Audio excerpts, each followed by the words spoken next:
definitely find trees that can be made into red bonsai.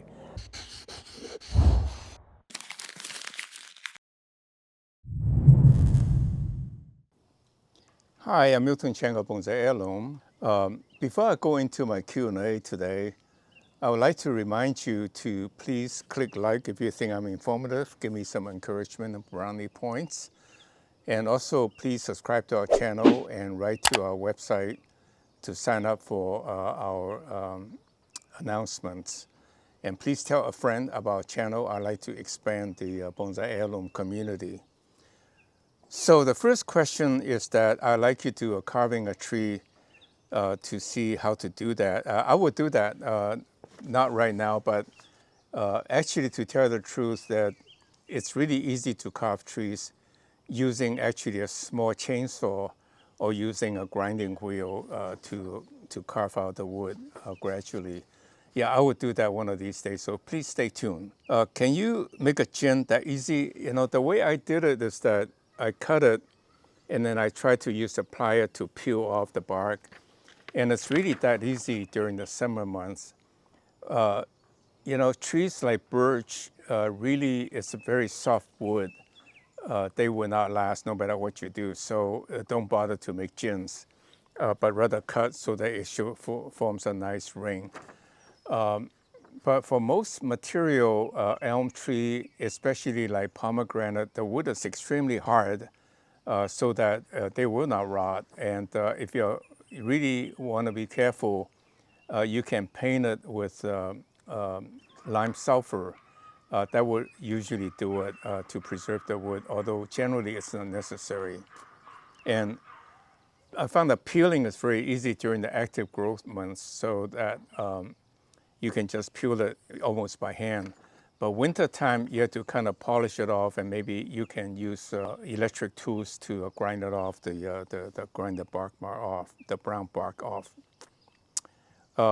You know, I wonder if this person wonder if I'm pruning the juniper too hard, and how much would it grow back in 6 months. So let me use the following analogy. If you go and buy a 1 gallon juniper, generally the trunk would be about this thick, and it's nice full growth in a 1 gallon pot. Generally, that's 1 year from a cutting. That's either, or maybe 2 years at most. So that's how much you expect the bonsai will grow back. In defense of my juniper technique, I trim back really hard because there's no other way to do it aside from a lot of wiring, and that's very contrived. So what I do is that when it's a long branch, I pick a little green branch left and I cut it, and then this will fill out to become a nice big branch. I would say fairly respectable amount of growth in 1 year based on what the growth rate of a 1 gallon tree will look like. So you will have plenty green leaves to work with and wire it if necessary the second time around. Is it okay to have cross branches in a broom style? I don't think so. A broom style basically is typically a zelkova, comes up and then many, many branches coming out like a broom. And that's gives you a very peaceful feeling, harmony. That's what tree will grow in nature. But if a branch is going out this way, it will happen in nature. But you know, when you look at it, it's not as comfortable. So yeah, I will cut off the cross branches and make everything very uniformly reaching out towards the sunlight. That's much more natural.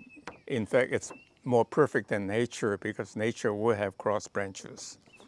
I can grow bonsai only indoor, so what kind of juniper can I grow indoor? I would say any tree can grow indoor, just not very vigorously. And the more light you provide, artificial or otherwise, or by a window, the more vigorous growth it will be. And that's even true for ficus that's being sold. If you buy a ficus houseplant, you put it indoor, it will look green for 2 or 3 years, no problem. But you will find the branches getting very thin. Leaves actually get big and nice and green and beautiful as a house plant, but the tree itself will not be really strong.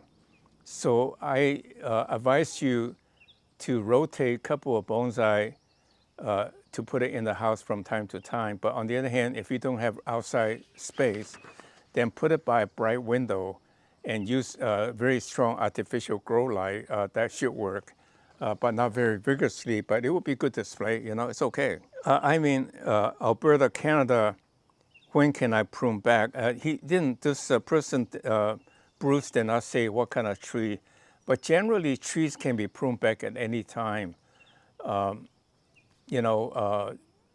you prune it earlier in the spring, you have more growth, and then you can cut it again to have second flush of growth to give you more design ability. Can you explain root pruning mesh a bit more? What is the outcome? Well, basically, root pruning is the following. If you have a mesh in the bottom of your pot and the roots will try to penetrate, if there's no root pruning, what the roots will do is they will get bigger and bigger in the sense of the diameter of the roots will get bigger and bigger, and it will curl around the pot. So what you have to do is just cut it off from time to time to get rid of the mesh. Otherwise, they will all mesh or fuse into a solid block of wood. On the other hand, if you put a mosquito mesh, or sometimes I use sunscreen mesh, the roots will try to grow through the hole.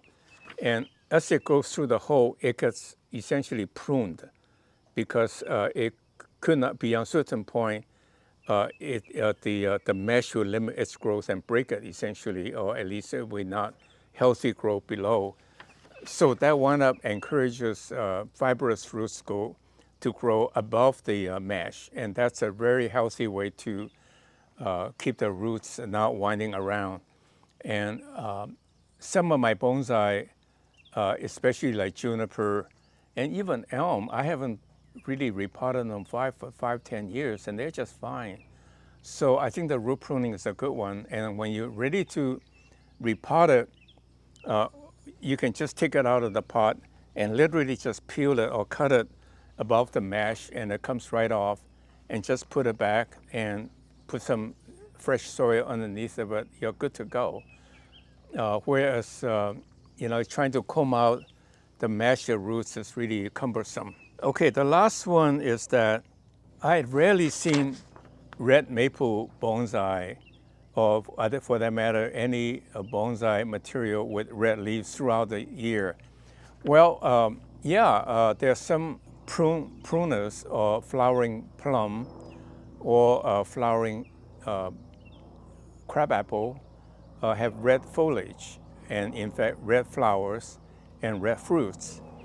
So you can definitely find trees that can be made into red bonsai. Japanese maple has a little bit of a problem with that because there's only a few cultivar that are red leaves that also have small leaves. Most of the red Japanese maple, like the beautiful Emperor One, I think Emperor One is absolutely the most beautiful red Japanese maple because not only has a red color all summer long, spring, summer, and even winter time before the leaves fall, it turns into a brilliant red. In fact, if you look behind me, that's Emperor One. So yes, you can make bigger bonsai with bigger Japanese maple leaves to scale. That will work fine. In fact, I have one that I'll show you as the time goes on. Japanese red maple, the leaves are pretty big, but reduce some as time goes on. And it's really quite beautiful, but the bonsai is about this big to scale. So with that then, that's all the Q&A this week. I hope to see you next week, and please again, click like, tell a friend, subscribe to our channel, and go to our website to sign up for our mailing list. Thank you very much. See you next week.